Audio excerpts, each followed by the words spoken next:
السلام علیکم۔ بسم اللہ الرحمن الرحیم۔ آج کا سوال ہے، غوث ثقلین شیخ عبد القادر جیلانی رضی اللہ عنہ فرماتے ہیں کہ تجھے مخلوق کے ساتھ اور اللہ کے ساتھ کس طرح رہنا چاہیے؟ آپ فرماتے ہیں کہ اللہ کے ساتھ اس طرح رہ جیسے کہ مخلوق موجود ہی نہیں، اور مخلوق کے ساتھ اس طرح رہ گویا نفس نہیں ہے۔ یعنی جب تو اللہ کے ساتھ رہے گا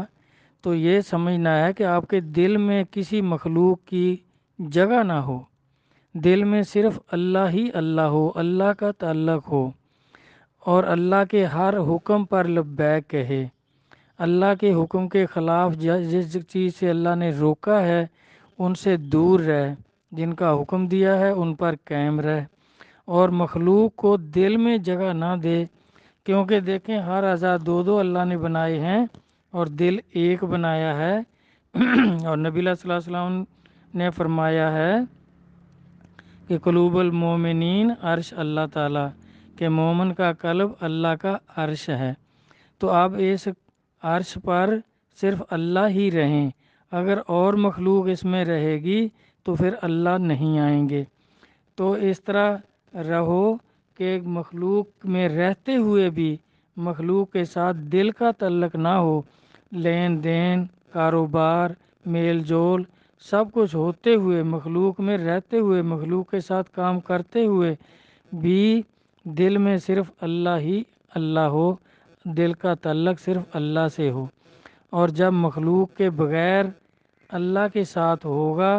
تو اللہ کو پالے گا، اللہ کی معرفت نصیب ہو جائے گی، اور باقی سب سے فنا ہو جائے گا، یعنی تو تارک دنیا ہو جائے گا۔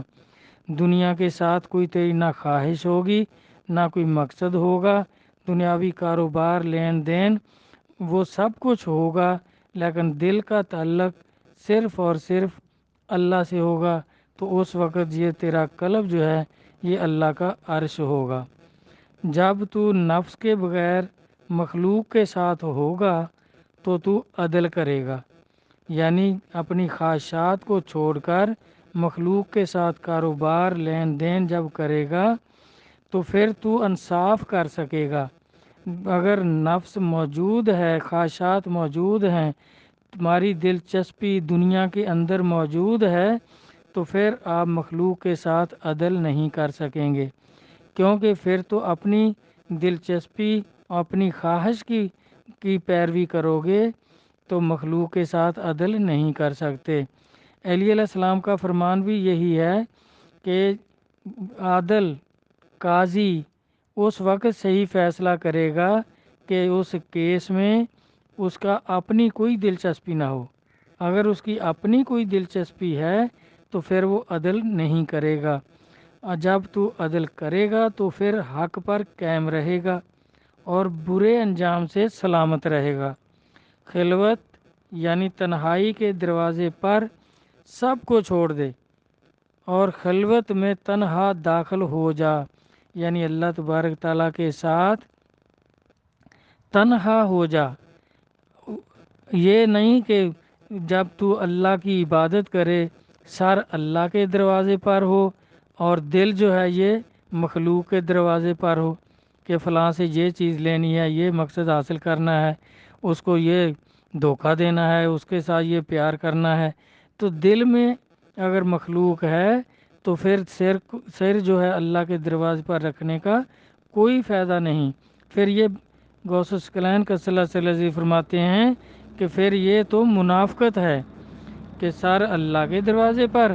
اور دل جو ہے وہ مخلوق کے دروازے پر، بلکہ ہونا یہ چاہیے کہ دل اللہ کے دروازے پر، دل کا تعلق اللہ کے ساتھ مضبوط ہو، اور کام کاج ہاتھ پاؤں وغیرہ کا تعلق جو ہے وہ کاروبار سے ہو، مخلوق سے ہو۔ تو جب تو اس طرح ہو جائے گا تو اپنے مونس کو یعنی باری تعالیٰ کو، ذات رب العالمین کو باطن کی آنکھ سے دیکھ لے گا، دل کی آنکھیں کھل جائیں گی اور پھر تو اللہ کو دیکھ لے گا۔ اور ذات کا مشاہدہ کرے گا، نفس فنا اور دور ہو جائے گا، نفس کی بجائے اللہ کا قرب نصیب ہو جائے گا، اللہ کی معرفت نصیب ہو جائے گی۔ تو جب یہ سب کچھ ہو جائے گا، تیرا تعلق اتنا مضبوط اللہ کے ساتھ ہو جائے گا، اس وقت تجھے جس چیز کا علم نہیں یا جس چیز سے تو دور ہے، اللہ سب کے قریب کر دے گا، ان سب چیزوں کا علم اللہ تبارک تعالیٰ عطا فرما دیں گے۔ پھر تیرا خاموش بیٹھنا بھی تیرا ذکر ہے، کیونکہ تو ہر وقت تیرا دل اللہ کے ساتھ مصروف ہے اور تیری وحشت انس محبت ہے۔ اے شخص، اے مرید، اے صادق مرید،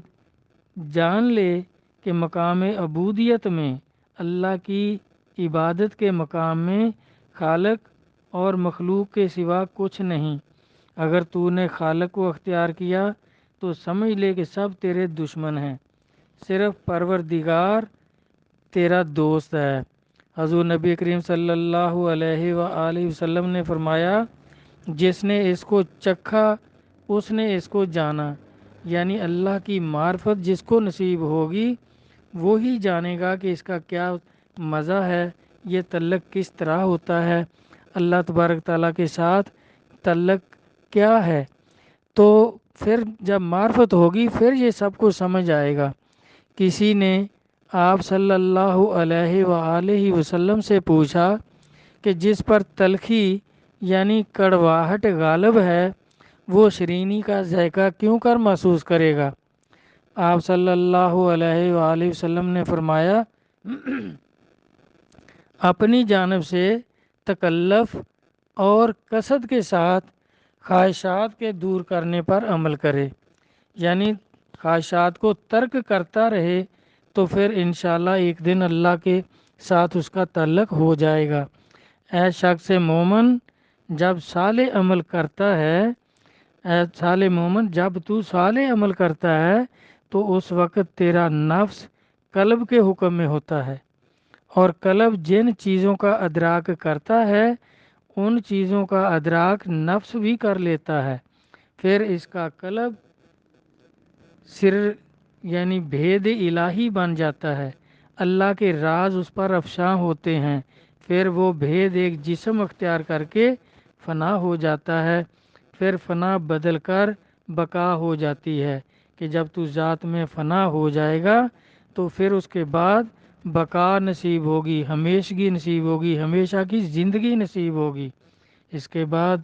حضور غوث ثقلین قدس اللہ سرہ العزیز نے فرمایا، احباب مخلصان حق کے ہر در میں سمائی ہے۔ اے شخص، مخلوق کو نیست یعنی نفی کر دینا اور تیری انسانی طبیعت بدل کر ملائکہ کی طبیعت بن جانا، پھر خاصیت ملائکہ سے معدوم ہو کر پہلے راستہ سے مل جانا، یہ حقیقت فنا ہے۔ اس وقت تیرا پروردگار تجھے کھلائے گا پلائے گا جو وہ چاہے گا، اور تجھ میں نور ایمان پیدا ہوگا، اس قدر پیدا ہوگا کہ پھر تیرا شک صدر ہو جائے گا، اور تو نور ایمان دوسری مخلوق جو تجھ سے تعلق کریں گے ان کو بھی عطا کر سکے گا۔ اگر تو اس مقام فنا کا ارادہ رکھتا ہے تو اے مخلص مرید، اے صادق مرید، پھر اطاعت حق کے لیے گردن رکھ، پھر اللہ کے جو حکم ہیں اور جن سے منع کیا ہے ان کاموں سے، جن کاموں سے منع کیا ہے ان کاموں سے منع رہ نہ کر، اور جن چیزوں کا حکم دیا ہے ان کاموں کو کر، علم حاصل کر، پھر معرفت پروردگار تجھے نصیب ہو جائے گی مرشد کامل کے صدقے میں، پھر وجود حق کے ساتھ باقی رہنا تجھ پر واجب ہے۔ بس جب تیرا وجود حق کے ساتھ باقی ہوگا تو تیرا سب کچھ اسی کے واسطے ہوگا، یعنی پھر تجھ میں اللہ کے ارادے پیدا ہوں گے، نفسانی ارادے ختم ہو جائیں گے، اس وقت تیرا جو کچھ بھی کرنا نہ کرنا سب اللہ کے ارادوں سے ہوگا، تجھے الہام ہوں گے کہ یہ کام کرو اور اس کام سے رک جاؤ، یہ سب اللہ تبارک تعالیٰ کے ذمے، اللہ تبارک تعالیٰ پھر الہام کے ذریعے آپ کو علم عطا کریں گے۔ جان لے زہد ایک گھڑی یعنی ایک لمحے کا کام ہے، اور تقوی کام ہے 2 گھڑیوں کا، یعنی تقوی 2 گھڑی کا کام ہے، اور معرفت حق جو ہے یہ ہمیشہ کا عمل ہے، یعنی ہمیشہ اللہ کے ساتھ قائم رہنا، اس کے احکامات پر قائم رہنا۔ جب معرفت ہو گئی تو پھر مخلوق کا خیال بھی پیدا نہ ہو، تو یہ ہمیشہ رہنا ہے۔ شیخ ابوبکر شبلی رحمۃ اللہ علیہ سے کسی نے پوچھا کہ معرفت حق کا راستہ کتنا لمبا ہے، تو آپ قدس لذیذ نے فرمایا صرف 2 قدم ہے، پہلا قدم نفس پر اور دوسرا قدم عرش پر۔ اب دیکھیں یہ پہلا قدم جو ہے یہ مشکل ہے کہ نفس کو چھوڑنا، نفس کے ساتھ جہاد کرنا، یہ مشکل کام ہے، کیونکہ اس کی تمام خواہشات کو برباد کرنا، یہ پہلا قدم جو ہے یہ بڑا مشکل ہے، اور دوسرا پھر آسان ہے، عرش پر اللہ کے ساتھ تعلق ہو جائے گا تو اللہ تبارک تعالیٰ سب مسلمانوں کو مرشد کامل کے صدقے میں اس راستہ پر چلنے کی سمجھ اور توفیق عطا فرمائیں، آمین۔ اللہ حافظ۔